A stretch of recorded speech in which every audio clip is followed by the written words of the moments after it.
தணிகை மட்டும்தான் மார்க்கெட்டர் சம்பாதிக்கிறத ஒரு பிளாட்டுக்கு தணிகை எம்டிக்கு கம்மியாக தான் கிடைக்கும். இதுதான் தணிகையோட தாரக மந்திரம். ரியல் எஸ்டேட் தொழிலில் நிறைய பேர் வெற்றியடையாமல் போறதுக்கு காரணம் பயங்கரமான லாபம். சித்தப்பாட்ட சொல்லிக்கிட்டு இருந்த தஞ்சாவூர் வந்திருந்தாங்க.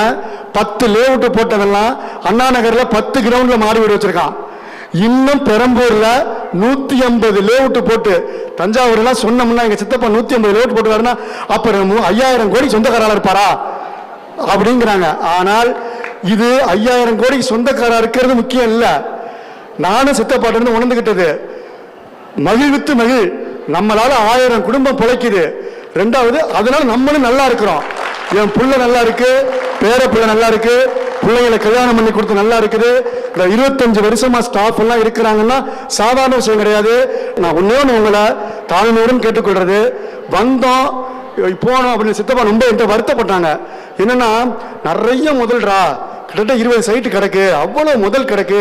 நம்ம மார்க்கெட்டர்ஸ் முயற்சி பண்றாங்க. நான் ஸ்டேஜில் பார்த்தீங்கன்னா இந்த 7 பேர் வந்தவங்களே நான் லிஸ்ட்டை பார்க்குறேன். நானும் 3 வருஷம் ஆச்சு. அந்த டாப் 10 வந்ததுலேயே தான் மாறி மாறி வர்றாங்க. தயவு செஞ்சு இந்த கம்பெனியை நாங்கள் உங்களை யூஸ் பண்ணிக்க ரெடியாக இருக்கோம்.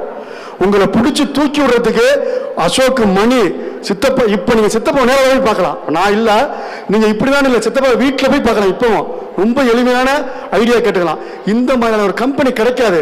உங்களை இருகரம் கூப்பி கேட்கிறேன். நீங்க இந்த வந்தது முக்கியம் இல்லை, இன்னைக்கு வந்தது மகிழ்ச்சி. நீங்க வந்தாதான் நாங்க நிக்க முடியும் ஸ்டேஜ்ல. நீங்க சைட்டுக்கு வந்தாதான் நம்ம இடம் வாங்க முடியும். நீங்க இல்லாம நாங்க கிடையாது, நீங்க இல்லாம தணிகை கிடையாது. அதே சமயத்துல நீங்க போடுற மனைப்பிரிவுகளை தயவு செஞ்சு நீங்களும் 2 ரூபா சம்பாதிக்கணும். காலகட்டம் பெருசா போய்கிட்டு இருக்குது. பசங்களை வெளிநாட்டில் அனுப்பிச்சு படிக்க வைக்கணும். சத்தியம் தியேட்டர்ல போனா 1000 ரூபாய் செலவாகுது. பீச்சுக்கு அழைச்சிட்டு போகணும். இன்டர்நேஷனல் ஸ்கூல்ல பிள்ளைங்களை படிக்க வைக்கணும். மனைவிகள் கொடுக்கிற தொல்லை தாங்க முடியாது. இதை பெருசா படிக்க வைக்கணும் பசங்களை. அதனால நல்ல நீங்களும் சம்பாதிச்சு எங்க கம்பெனியை உயர்த்தி விடுங்க. நீங்களும் நல்லா இருப்போம், நாங்களும் நல்லா இருப்போம். இருவரும் வெற்றி பெறுவோம். நன்றி, வணக்கம்.